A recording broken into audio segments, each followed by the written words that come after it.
Welcome to the Anglican Church of Grace Oldham, AMC Today Sunday to 2 ND September 2024.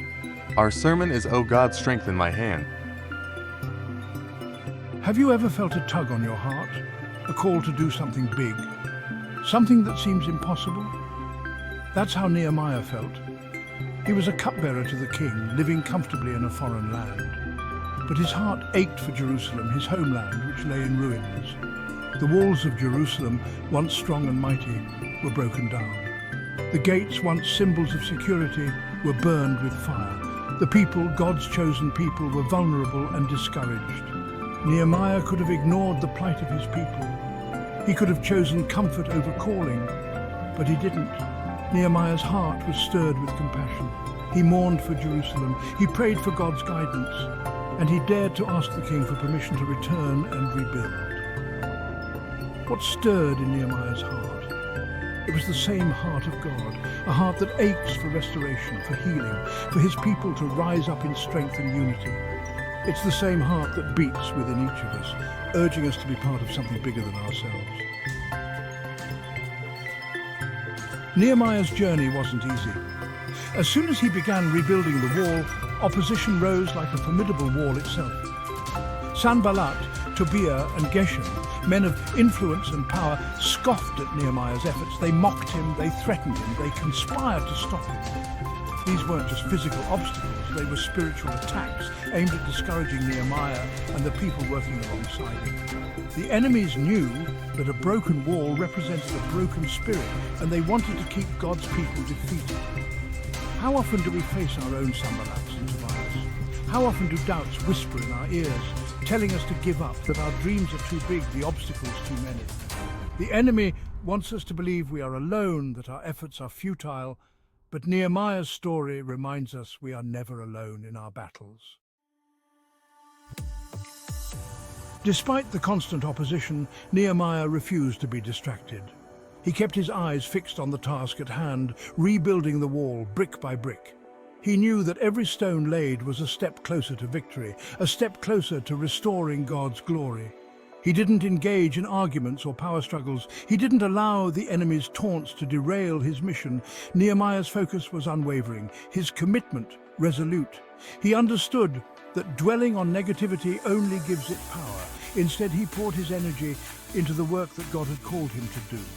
Imagine the scene, the clatter of hammers, the shouts of encouragement, the steady rise of the wall, stone by stone. It was a testament to the power of focused effort, a living parable of perseverance fueled by faith. Through it all, Nehemiah's secret weapon was prayer.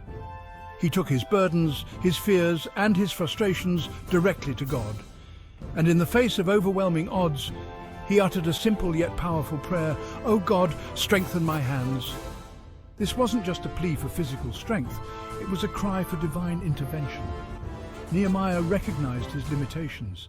He knew that without God's help, his efforts were in vain. This prayer is a testament to the humble dependence on God that should mark every believer's life.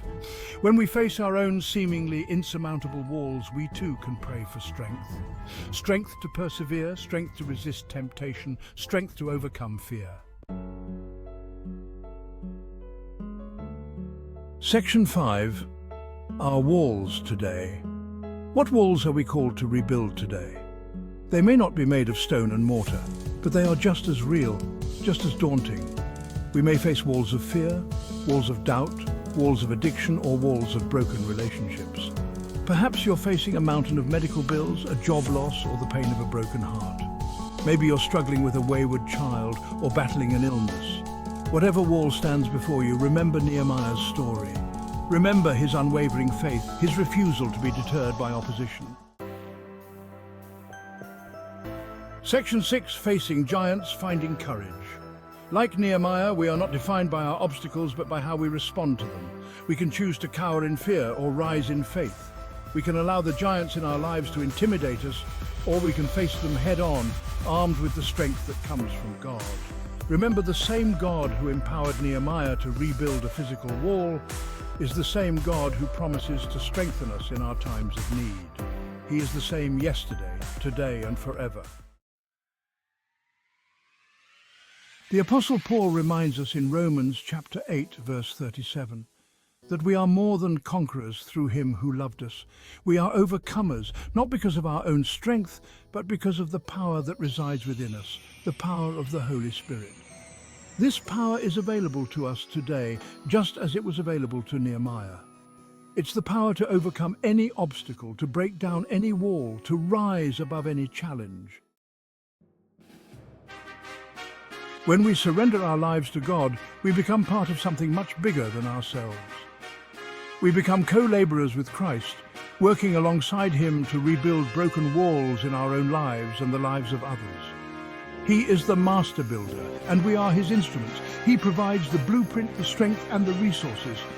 Our responsibility is to show up, to be willing vessels, to work diligently, and to never give up. So the next time you face a challenge that seems insurmountable, remember Nehemiah's prayer. "Oh God, strengthen my hands," make it your prayer. Write it on your heart, speak it over your life and the lives of those you love. Remember that God is not intimidated by your giants.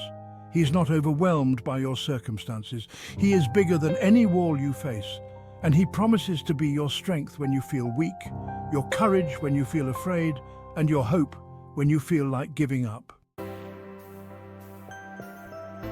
Nehemiah's story is a testament to the power of one person who dared to believe that with God, all things are possible. It's a story that echoes through the ages, inspiring generation after generation to rise up and rebuild. What will your legacy be?